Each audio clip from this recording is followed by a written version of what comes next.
Yeah, I admit it. All the talk from the others in line and hype was getting us up for it. Maybe, we thought, this one won't suck as long or as hard. Day 3 was going to be huge. We turned in early to get some sleep.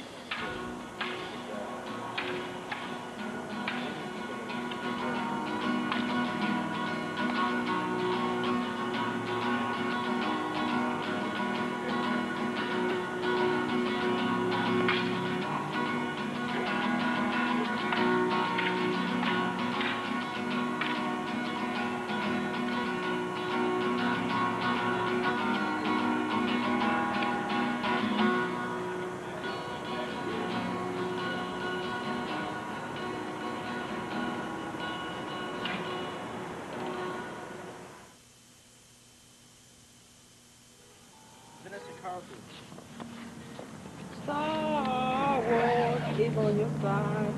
Yes, it is. Star Wars is on your side. Yes, it is.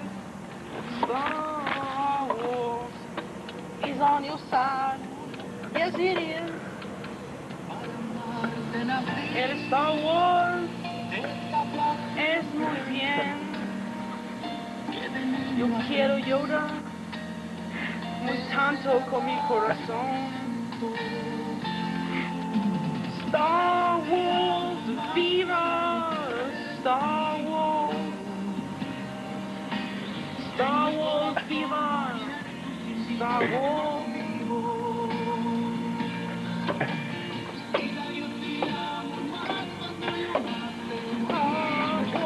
1-800 call Star Wars. Martin.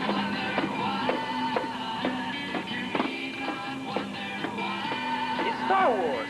Yoda rules and Obi-Wan Kenobi takes over the Force, and Luke Skywalker says, Star Wars rules tonight. Star Wars rules tonight. Star Wars rules tonight.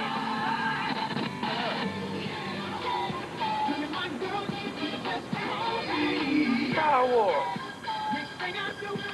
Next thing I knew, I was at line at Star Wars. What? Star Wars. What? Star Wars. What? What? What? Star Wars. Do you want to see Star Wars? Do you want to see Star Wars? I want to see Star Wars tonight. I'm gonna wait all night. I don't care if I have to be second in line. I want to see Star Wars. Actually, we didn't get much sleep that night. Anyway, early the next morning, we were woken up by this guy. He interviewed me briefly for an AM radio show. None of that FM shit. This was the big time. Or it would have been, had he not cut my dialogue down to less than a second and stuck me on a commercial. All that survived my glorious 10 minutes was this. Maybe when I'm older I'll have better things to do with my life, but for now, I'll waste 4 days of my life waiting for Star Wars. It didn't matter, though. There were plenty of interviews where that came from.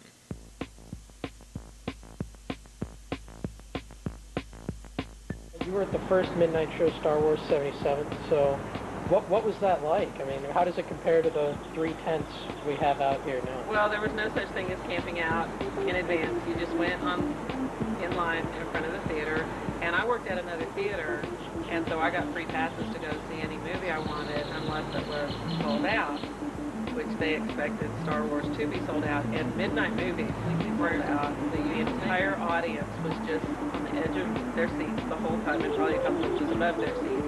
And the first time that Darth Vader came out on the stage in the movie, the entire audience was and it was bizarre. It was great. We knew that we were seeing something that we'd never seen before. My mom is a nerd. How do you feel about the new trilogy in comparison with the old ones, like Episode 1, Episode 2? I've always been curious about it. I'm really glad that he's telling the story, that the story is being told. Look at my mom's glasses. Meet Mary Kay and her glasses. They showed up early on day 3 trying to score midnight DLP tickets. They were all sold out, of course, but we did get her to do an interview. And the people just kept coming, so we kept interviewing them. I think we all learned a little about ourselves and about Star Wars, too. So, what do you think about all the Star Wars people camping? Like, I think that's pretty honorable, man. Star Wars is a great epic. It goes back to 1977. Camping out.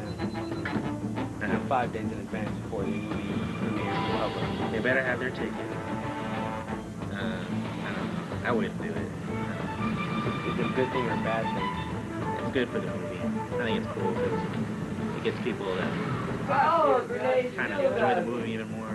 You know, gonna go see a movie where people are camping out and adds a little bit to the movie. But personally, I wouldn't do it. It's just too geeky for me. I think it's really cool that they're taking their time to come out here and make a point. Like they said that people have camped out for years and years for Star Wars, and I think that it's a good thing to do in Austin, Texas. What's your favorite Star Wars character? Jar Jar Binks. Jar Jar Binks. Okay, and why is Jar Jar your favorite character? Because he's cute. Princess Leia. oh, yeah. In her metal bikini. I'm Yoda. The Yoda? I'm Chinese Yoda. All right. So who's your favorite character? Chinese Yoda. Darth Vader. Okay. I think he's cool. We'll see. I saw a little bit of the movie when he was in one of the scenes, and how he breathes, he's like, it was so cool. And my dog does that. I think that's all. Well, see, she has this little rubber ball thing, and when she breathes through it sideways, it makes that sound. I just thought it was funny. Cool. How would you rate Jesus' chances of picking up a girl? On a scale of 1 to 10, I'd give him an 8. S-E-X-X-Y. More than enough. Around the clock with nobody else. S-E-X-X-Y.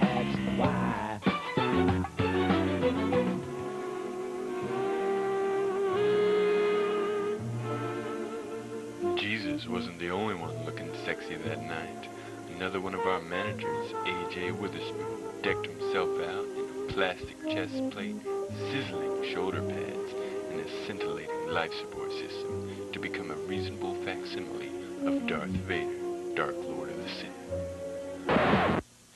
The whole costume set the theater back around $2,000. Some of that came from A.J.'s own pocket, but why the costume, sexy though it may be?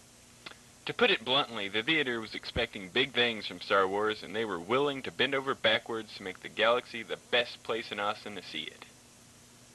Even if it meant hiring this guy. Well, my name is John Funk. I'm a local artist and 3D guy and filmmaker. Translation: unemployed. And I'm doing a display for this theater. And basically it's going to be the whole corner of theater number 5 is going to be decked out to look like the interior of a spaceship. And I've got these custom-made panels and these lighted columns that when you walk into the theater, you're really going to feel like you're going into a spaceship, you know, Cool. like a Star Wars spaceship or something.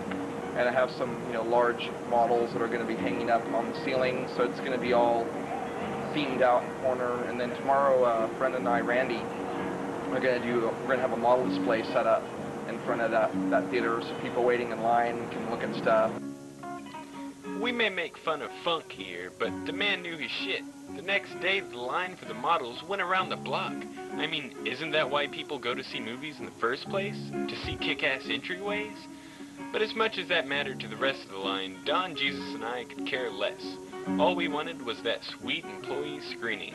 A nearly empty theater with the power of picture, ready to make our wildest Star Wars fantasies come true. All the interviews we'd done that day, all the waiting, and all the John Funk led up to this one moment. The moment we'd slip the panties off Sweet Lady Star Wars and make men of ourselves in the back of the humongous Chevy that is the Highland 10. Too bad we fucked it up.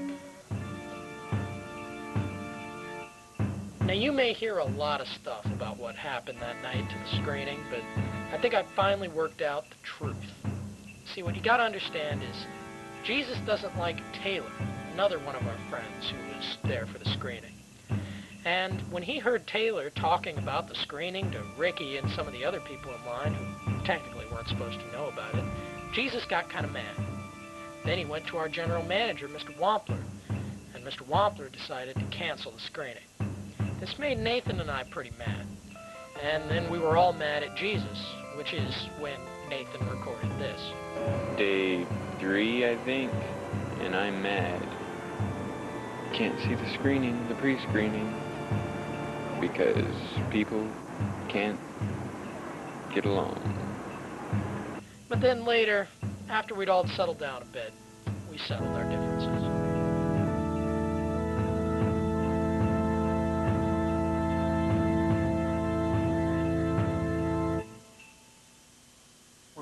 Dude, we've been out here for like 2 days now? 2 or 3 days, yeah. Yeah. Somebody stay here all the time. Yeah. Yeah. Well, I went home and took a shower, and then I came back, and we went ate to food. eat. Yeah, we went went to eat. They let y'all do it? No, we had the cops come and try and push us off last night, but we came back.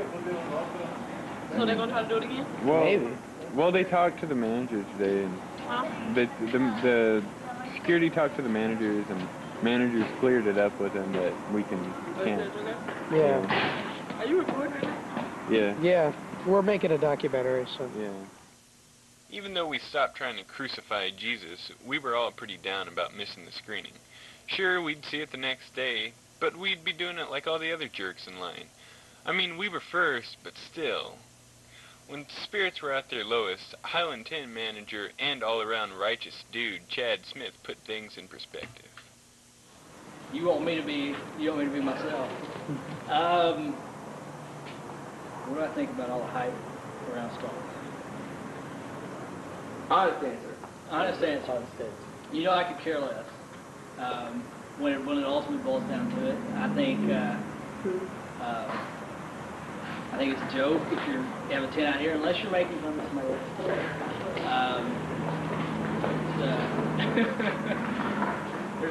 There's no film too great that I would camp out for. Even Porky's Star. Was there a Porky's Star? No, tomorrow's gonna be another day.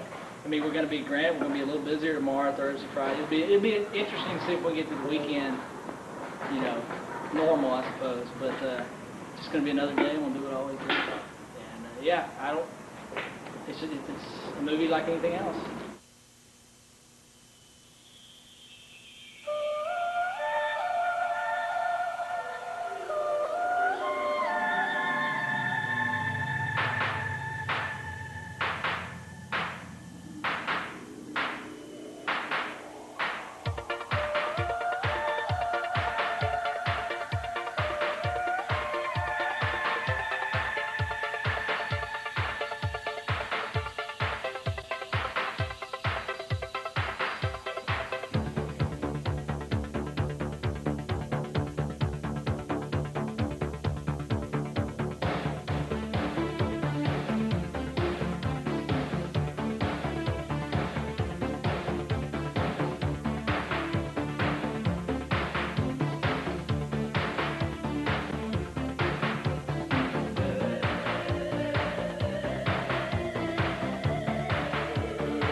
True Star Wars fans have been lining up for days waiting for the premiere of Revenge of the Sith. And tonight is the night fans have been waiting for, the Star Wars finale. Elizabeth Danheim joins us live from the Galaxy Highland 10 Theater in Central Austin.